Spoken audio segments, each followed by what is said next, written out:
വീട്ടിലെ പയ്യന്മാർ പുറത്തു പോയിട്ട് വീട്ടിലേക്ക് കയറി വരുമ്പോൾ മാതാപിതാക്കൾക്കും സഹോദരങ്ങൾക്കും ബന്ധുക്കൾക്കും ശരിക്കും ഒരു ഭയമൊക്കെ തോന്നി തുടങ്ങിയിട്ടില്ലേ? ഉണ്ട്. അവരോട് സംസാരിക്കാനും വഴക്ക് പറയാനും ഒരു പേടി തോന്നി തുടങ്ങിയിട്ടില്ലേ? ഉണ്ട്. പിള്ളേർക്ക് എന്തെങ്കിലും ഭാവവ്യത്യാസം വരുന്നുണ്ടോ എന്ന് ശ്രദ്ധിക്കണം എന്ന് തോന്നുന്നില്ലേ? അതുമുണ്ട്. കേരളത്തിലെ ജനങ്ങളെ ഒരു ഭയം പിടികൂടിയിട്ടില്ലേ? തീർച്ചയായും ഉണ്ട്. ഈ വർഷം പിറന്ന് 45 ദിവസത്തിനുള്ളിൽ 25 വയസ്സിൽ താഴെയുള്ള പയ്യന്മാർ കൊന്നത് 14 പേരെയാണ്. ഇവർക്കെല്ലാം മട്ടൻ ഇഷ്ടമാണെന്ന് മാത്രമല്ല, വളരെയേറെ ഇഷ്ടമാണ്. പക്ഷേ 1 കിലോ ആട്ടിറച്ചി കിട്ടണമെങ്കിൽ 750 800 രൂപ കൊടുക്കണം.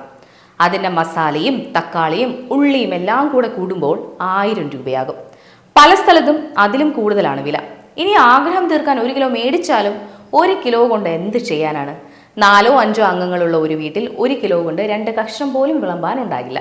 അതുകൊണ്ട് തന്നെ മാസങ്ങളോ വർഷങ്ങളോ ആയിട്ട് ആട്ടിറച്ചി മേടിക്കാത്ത കഴിക്കാത്ത ലക്ഷക്കണക്കിന് വീടുകളുണ്ട് നമ്മുടെ കേരളത്തിൽ. ശരിയല്ലേ? ഇടത്തരക്കാർക്ക് പോലും മേടിക്കാൻ കഴിയില്ല. അപ്പോൾ പിന്നെ പാവപ്പെട്ടവന്റെ കാര്യം പറയണോ?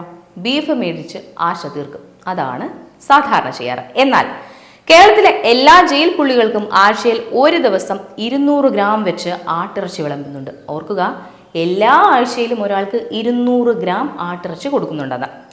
കൂടാതെ ആഴ്ചയിൽ ഓരോ ദിവസവും ചിക്കനും ബീഫും മീനും മോരുകറിയും സാമ്പാറും തോരനും എന്നും ഉണ്ടാകും. 200 ഗ്രാം അരിയുടെ ചോറാണ് ഉച്ചയ്ക്ക് ഒരാൾക്ക് കൊടുക്കുന്നത്. ശ്രദ്ധിക്കുക, 200 ഗ്രാം ചോറല്ല, 200 ഗ്രാം അരിയുടെ ചോറാണ്. കൂടാതെ പുതിയതായി ഊട്ടി കൊടൈക്കനാൽ ട്രിപ്പും കൂടാതെ 40% വർദ്ധിപ്പിച്ച ദിവസക്കൂലി. ഇതാണ് കരുതൽ. വിശ്വസിക്കാൻ പ്രയാസം തോന്നുന്നുണ്ടല്ലേ? അതാണ് അവൻ വരും എല്ലാം ശരിയാകും. ഇപ്പോൾ ഏകദേശം ശരിയായി തുടങ്ങിയില്ലേ?